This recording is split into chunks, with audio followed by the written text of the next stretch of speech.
Notre inépuisable énergie. Le ciel, près des feuillages d'or qui s'attardent, éparpillés sur la ramure, prend de très légères nuances. Bonjour Nathalie. Bonjour. Nous sommes dans l'exposition qui s'intitule Mouvement et nuances. Oui. Tu es la personne tu es la sculptrice de l'exposition? Oui, c'est ça. Sculpteur, sculptrice. Tout dépend, pardon, j'ai oublié de te demander. C'est une question de génération. Maintenant, on dit sculptrice. Moi, je disais sculpteur. Mais maintenant, on dit sculptrice, c'est très bien.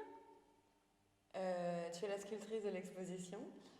Comment as-tu compris le thème mouvement et nuances et en quoi ça résonne avec tes œuvres et ton travail? Alors déjà, mouvement, ça résonne complètement avec moi-même, si je puis dire, puisque vraiment ma première entrée consciente et volontaire dans le monde de l'art, ça a été la danse. Donc le mouvement, voilà. Ensuite, à partir de là, comme je travaille à partir de mon émotion, toutes mes émotions, c'est par le corps que ça passe, avant tout autre moyen d'expression. Donc, mouvement, j'y suis. Maintenant, dans cette exposition précisément, j'ai fait une sélection qui porte beaucoup sur des visages et des mains. D'accord. Alors, les visages pour les nuances d'émotion, je pense que là, voilà, c'est à travers le visage qu'on a le plus de mouvements multiples qui expriment toutes les nuances des émotions possibles. Et puis les mains, c'est l'outil, d'abord le passage aussi de beaucoup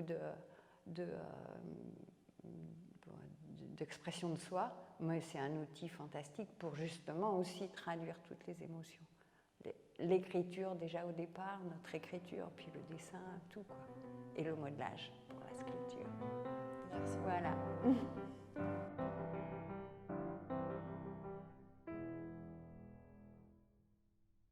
Les silhouettes, en dansant, s'impriment sur la page comme des idéogrammes. Courant, fuyant, bondissant, elles allègent l'ombre, ainsi que la lumière. Bonjour Guy. Bonjour. Merci de ta présence. Je souhaiterais que tu te présentes, si tu veux bien, que tu me parles un peu des œuvres que tu exposes aujourd'hui dans le cadre de cette exposition. Oui. Et puis surtout, que tu m'expliques un peu la façon dont tu as interprété le thème et dont tu t'es approprié le thème mouvement et nuances. Oui, bien sûr. Alors, pour ce qui est de la première partie, à savoir cette exposition, ce qu'elle représente pour moi et pour nous trois, c'est vraiment une espèce de synthèse de tout notre travail, presque d'une vie, quoi. C'est-à-dire que si vous regardez les dates, hein, par exemple pour moi en bas, on verra des aquarelles, et ces aquarelles, elles ont été commencées pour certaines en 84 ou 85, hein, donc ça remonte très loin. Avant ma naissance. Avant ta naissance, exactement. Ouais. Et puis, donc cette série, parce qu'on a une série de thèmes différents, elle s'associe à travers des techniques différentes, puisqu'on parlait de techniques tout à l'heure, à savoir la gravure, l'aquarelle, le monotype, etc. Et donc tout ça s'associe dans la même logique de rendre compte. Alors pour le mouvement, moi si on regarde par exemple toutes mes gravures, c'est souvent des personnages. Hein, quand on voit ici, on a toujours des personnages. Donc c'est le personnage, parce que j'imagine mal un paysage sans personnage. Donc c'est une vision vivante de la représentation. Alors dessus, depuis quelque temps, depuis une dizaine d'années, pas tout à fait, je me suis greffé sur le cinéma. Et donc ça a associé à ce que je ressentais déjà une amplification. Le mouvement dans le cinéma, c'est ce qu'il y a de plus intéressant. Seulement, les gens regardent le cinéma comme un divertissement. Et moi, quand je regarde un film, je le regarde avec un œil beaucoup plus artiste, c'est-à-dire c'est pas la narration qui m'intéresse souvent au premier degré, c'est souvent les plans, parce que les réalisateurs sont des artistes. Ils sont souvent des artistes frustrés du dessin ou de la peinture. D'ailleurs, quand on regarde la vidéo que j'ai faite, parce que souvent ils empruntent à des peintres ou à des graveurs des plans qui reproduisent dans le film, carrément. Hein.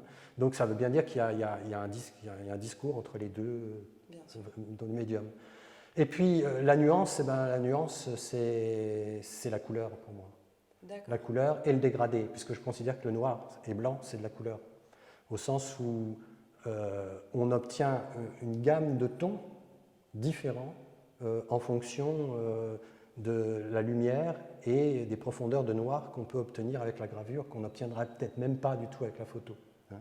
Et alors, ça suppose qu'on travaille la couleur pour la gravure, c'est-à-dire contrairement à la peinture ou à l'aquarelle, c'est un travail long qui demande une réflexion sur la nuance, au sens où pour faire une gravure en couleur, c'est les graveurs qui ont inventé la quadrichromie.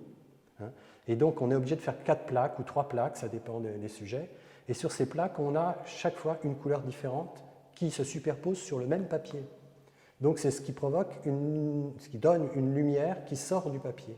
Donc cette nuance des demi-tons plus la luminosité du papier à travers la couleur, ça c'est magique, on peut l'obtenir comme gravure.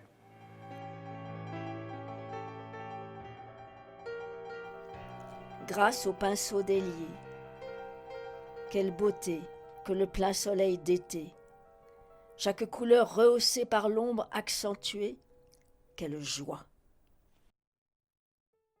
Bonjour Anne. Bonjour Sophie Charlotte.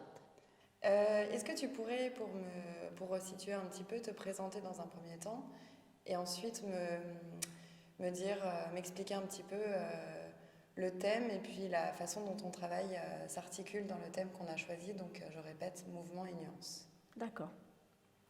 Alors, me présenter, c'est toujours une opération délicate, c'est toujours délicat, oui.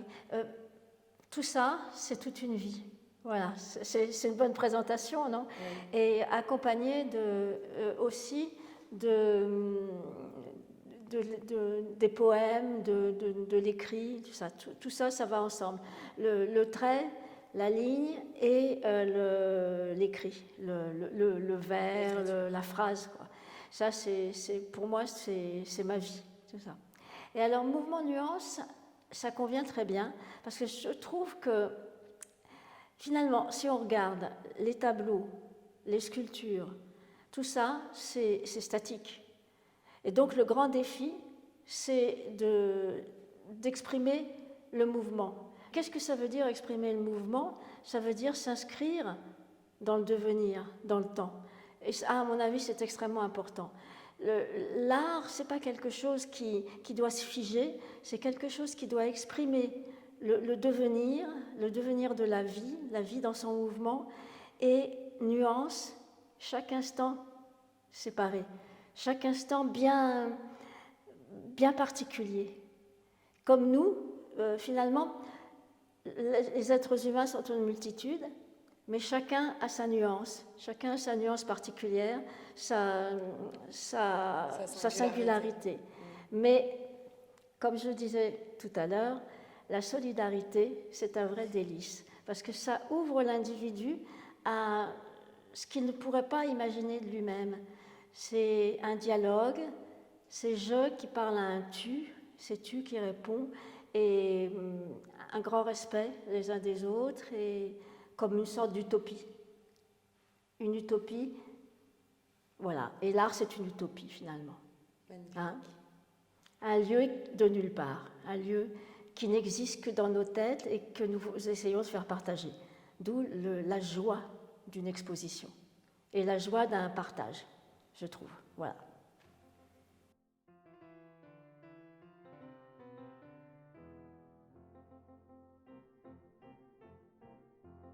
Merci à toi de nous accueillir ici, dans ce très beau lieu. Hein, c'est vraiment magnifique. Oui, c'est clair. Et puis avec ton aide précieuse. Non, ça j'insiste. J'insiste, je le dirai, je le clamerai. Merci beaucoup et c'est un plaisir de travailler avec vous.